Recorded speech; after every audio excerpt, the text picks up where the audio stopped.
তারপর থেকে আর নাম ধরে না রাস্তায় বেরোনো।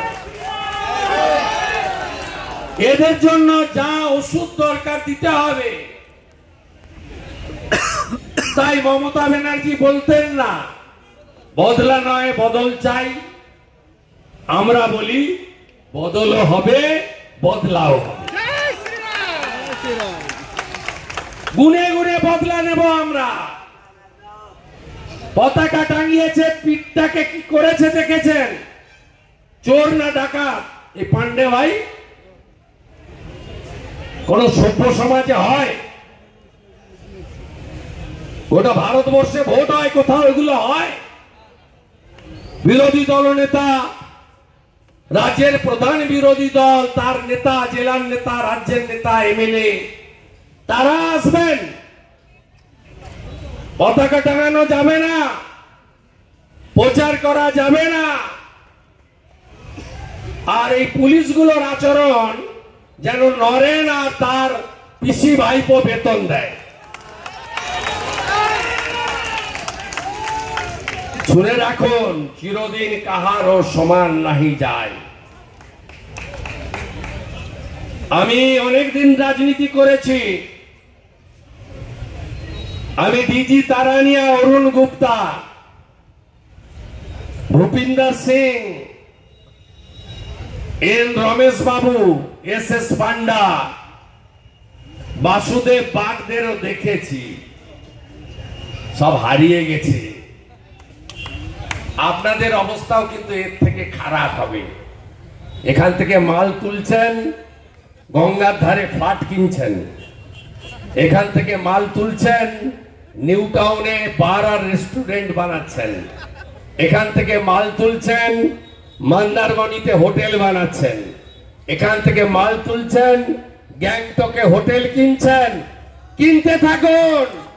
আগামী বছর এপ্রিলের পরে যেখানে পুঁতে রাখুন, যা সম্পত্তি বানান, আইসিরা সব বের করবো খুঁড়ে খুঁড়ে খুঁড়ে। আমরা জানি এই জঙ্গল রাজ ইউপিতেও ছিল। ইউপি থেকে যোগীজি জঙ্গল রাজ খতম করে দিয়েছে। বিহারেও ছিল। समोसा में आलू और बिहार में लालू। নীতিশ কুমার আর নরেন্দ্র মোদী ওখানেও জঙ্গল রাজ খতম করে দিয়েছে। এখানেও জঙ্গল রাজ খতম আমরা করব, বেশি দিন লাগবে না।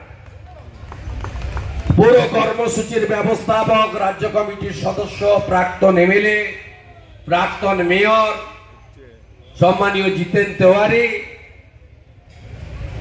সমগ্র কর্মসূচির আহ্বায়ক, তরুণ জেলা সভাপতি। আমি দুটো প্রোগ্রাম করলাম, আসানসোলে হাঁটলাম। কত লোক হয়েছিল আমি গুনে শেষ করতে পারবো না। 15,000 তো হবেই। তার কাউন্টার করতে গিয়ে ওরা ফেল করেছে, আপনারা দেখেছেন। ভাই দেবতনু ভট্টাচার্য, তার নেতৃত্বে আমরা 7টা সিটি পাবো, এই বিশ্বাস আমার আছে। আমাদের রাজ্যের সম্পাদক, আমার কলিগ এমএলএ লক্ষণ ঘোড়ই, রাজ্যের বিভিন্ন জেলার দায়িত্বপ্রাপ্ত নেতা, এই জেলারও প্রমুখ নেতা কৃষ্ণেন্দু মুখার্জি, প্রাক্তন সভাপতি দিলীপ দে,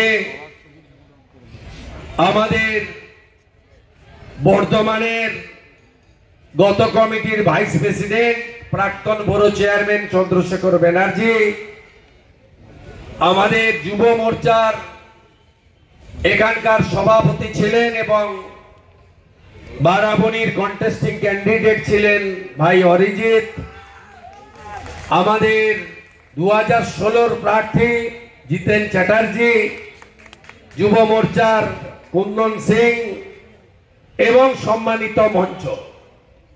সন্ধে হয়ে গেছে। আজকে এটি আমার 7ম নারী কন্যা সুরক্ষা যাত্রা। আগামীকালও আছে ব্যারাকপুরের বীজপুরে। তার আগে আলু চাষিদের নিয়ে কিষাণ মোর্চার ধর্ণা আছে সিঙ্গুরে। কন্যা সুরক্ষা যাত্রা বিজেপি করছে কেন? বিরোধী দলনেতা রাজ্যের এক প্রান্ত থেকে অন্য প্রান্তে কিলোমিটারের পর কিলোমিটার আপনাদের নিয়ে হাঁটছে কেন? তার কারণ আমরা কেউ ভারত পিতা বলি না, আমরা ভারত মাতা বলি। মায়েরা যদি ভগবান সৃষ্টি না করতেন, আমরা কোনো পুরুষই পৃথিবীর আলো দেখতে পেতাম না। তাই মাতৃশক্তিকে সব সময় আমরা মা দুর্গার শক্তি হিসেবে পূজা করি, সম্মান করি।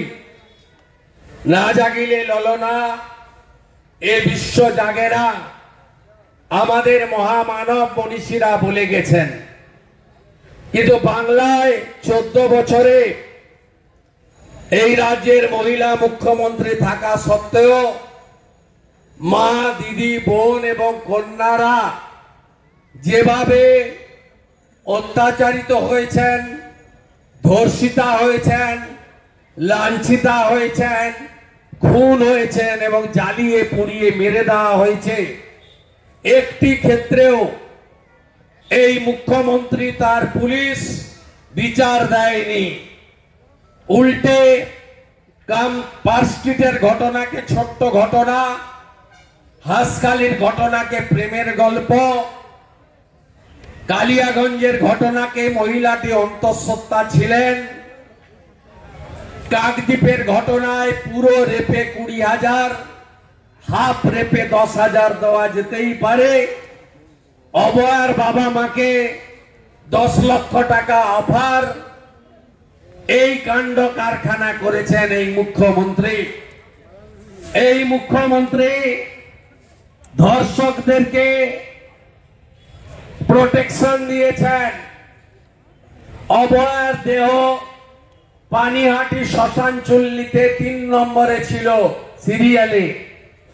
তাড়াহুড়ো করে সিরিয়াল ভেঙে 1 নম্বর করে পুড়িয়ে দিয়েছিল বলে সোমনাথ বলে একজন কাউন্সিলরকে চেয়ারম্যান করা হয়েছে পানিহাটি পুরস্কার। অনুব্রত মণ্ডল বোলপুরের আইসির স্ত্রী এবং মাকে 5 বার ধর্ষণ করবেন বলেছেন মদ্যপ অবস্থায়। মুখ্যমন্ত্রী বীরভূমে গিয়ে তাকে রাজ্যাভিষেক করেছেন, তৃণমূলের জেলা কনভেনার বানিয়েছেন, সিকিউরিটি বাড়িয়ে দিয়েছেন, তাকে পুরস্কার দিয়েছেন।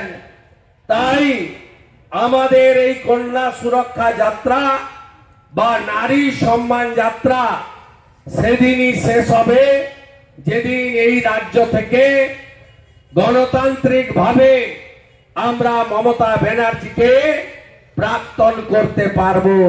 সেদিনই মা, বোন, কন্যা, দিদিদের সম্মান আমরা ফিরিয়ে আনতে পারবো। সাথে সাথে এই রাজ্যে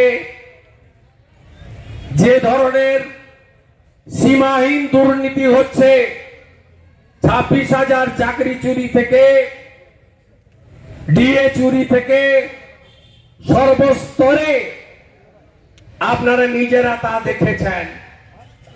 আমি মনে করি আগামী দিনে ভারতীয় জনতা পার্টির নেতৃত্বে পশ্চিমবঙ্গে একটি সরকার প্রতিষ্ঠা করতে হবে, যে সরকার উত্তরপ্রদেশের মতো সুশাসন এবং সুরক্ষা দিতে পারবে। আপনারা জানেন মমতা ব্যানার্জি এবং তার তোলাবাজ ভাইপো, তিনি